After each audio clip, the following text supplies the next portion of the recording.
চারিদিকে সবুজ আর সবুজ, সবুজের সমারোহ। মানুষ অনেক ধান আবাদ করেছে, বিশাল বড় ধানের মাঠ।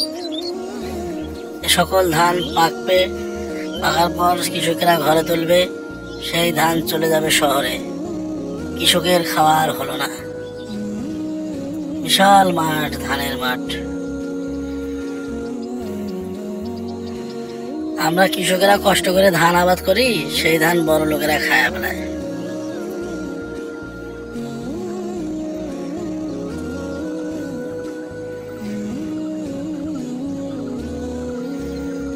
একটা ধান আবাদ করতে কত কষ্ট।